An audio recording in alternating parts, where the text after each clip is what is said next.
আমি আমার কাছে পর্যন্ত আমি যখন বললাম, আমি কারো কাছে যাইনি, কিন্তু আমি যখন বললাম আমার একটা চ্যানেল দরকার, সে বলেছে আপনার 200 কোটি টাকার ইয়ে হতে হবে।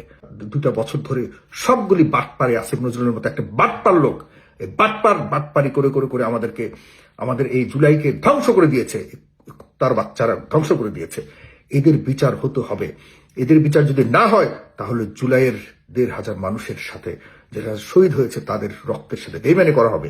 আপনারা প্লিজ, দল আপনাদের পক্ষে এই ছেলেগুলি গেছে, এই ছেলেগুলি জিজ্ঞাসা করেন তোমরা কি করছো, তোমরা যে 1.5 বছর 2টা বছর এখানে উপদেষ্টা ছিল, তোমরা কি দায়িত্ব পালন করেছো? আপনার এনসিপিতে সবাই টাকার ধান্দা নেমে গেছে, সবাই, প্রত্যেকটা ছেলে আপনার কয়েকশো কোটি টাকা করে ইয়ে হয়েছে, এরকম অভিযোগ রয়েছে। এই অভিযোগগুলো প্রমাণ করতে বলুন। অবশ্যই এদের ব্যাপারে ইয়ে করা উচিত। এই মাহফুজ ছেলেটা সে তথ্যমন্ত্রী হয়ে সে আমার কাছে পর্যন্ত আমি যখন বললাম, আমি কারো কাছে যাইনি, কিন্তু আমি যখন বললাম আমার একটা চ্যানেল দরকার, সে বলেছে আপনার 200 কোটি টাকার ইয়ে করতে হবে।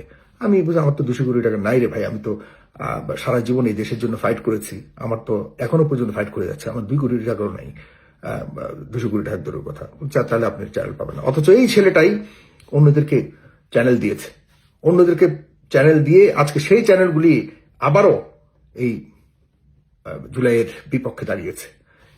কাদেরকে সে চ্যানেল দিয়েছে, কিসের মাধ্যমে চ্যানেল দিয়েছে, এই ধরনের ঘটনাগুলি, এটা আমি নিজে যেহেতু সম্পৃক্ত ছিলাম, আমি সাক্ষী দিতে পারবো। এবং আমার সাথে এই যে টাকার কথা বলেছে আমাকে, আমার সাথে সার্জিস আলম ছিল, সেদিন বসা ছিল, একসাথে সার্জিস আমাকে নিয়ে গেছে তার কাছে। আমি কখনোই আমি দেশে যাওয়ার পর থেকে কারো কাছে যাইনি।